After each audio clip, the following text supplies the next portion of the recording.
साथियों, आज हमारे 2 साल ब्रह्मचर्य संकल्प के 71 दिन हो गए हैं और आज मैं बात करने वाला हूं कि एक ब्रह्मचारी के बाल कैसे होने चाहिए। इसका सीधा सा उत्तर है, एक ब्रह्मचारी को 2 में से किसी एक पद्धति को चुनना होता है बालों के लिए।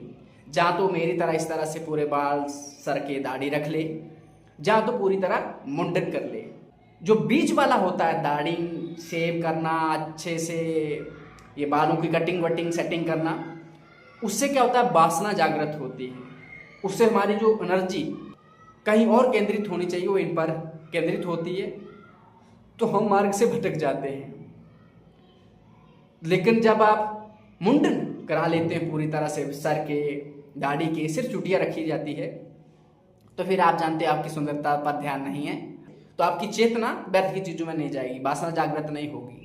जहाँ मेरी तरह बिल्कुल छोड़ दीजिए, जैसे इस तरह से मैं कुछ भी नहीं करता हूँ, ना साबुन लगाता हूँ, ना शैम्पू लगाता हूँ, ना तेल लगाता हूँ, कुछ भी नहीं, बस पानी से धो लेता हूँ। बस 15-20 दिन, जहाँ महीने में एक बार मैं साबुन से इनको धो लेता हूँ ताकि जो इनमें मिट्टी जमा हो जाती है वो हट जाए, बस। नहीं तो रोज मैं पानी के साथ ही स्नान करता हूँ, बस। अब मेरी जो चेतना है व्यर्थ की चीज़ों में नहीं जा रही है, मुझे फर्क नहीं पड़ता है मैंने क्या पहना है, क्या नहीं पहना है, मेरे बाल कैसे, मुझे बस इतना फर्क पड़ता है कि मेरे शरीर पर कोई वस्त्र होना चाहिए जिससे शरीर ढका रहे।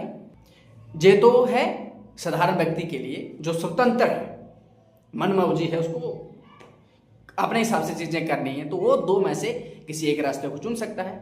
लेकिन जो व्यक्ति स्वतंत्र नहीं है, कोई विद्यार्थी है, कोई कहीं काम करता है, तो फिर वो जहाँ पूरी तरह मुंडन कर ले तो शायद मुंडन की दिक्कत नहीं हो, लेकिन मेरी तरह इस तरह से कोई रखे तो फिर दिक्कत हो सकती है।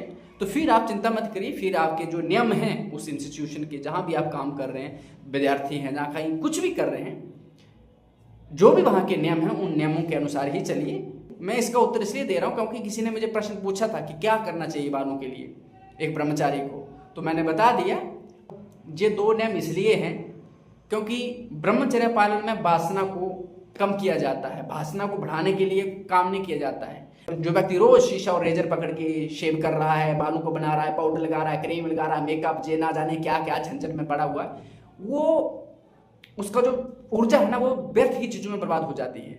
वो व्यक्ति ना चेतना शून्य होने लगता है, वो कभी उस ऊंचाई की तरफ बढ़ नहीं पाता है, क्योंकि वो इन्हीं वासनाओं में पड़ा हुआ है, इन्हीं चमड़ी में पड़ा है, इन्हीं बालों में पड़ा हुआ है। वो उस अध्यात्म की तरफ, उस आनंद की तरफ कभी ध्यान नहीं दे पाता है। तो इसलिए इन चीजों को इग्नोर किया जाता है कि इनकी तरफ ध्यान ही मत दो, मस्त रहो, बस शांत रहो।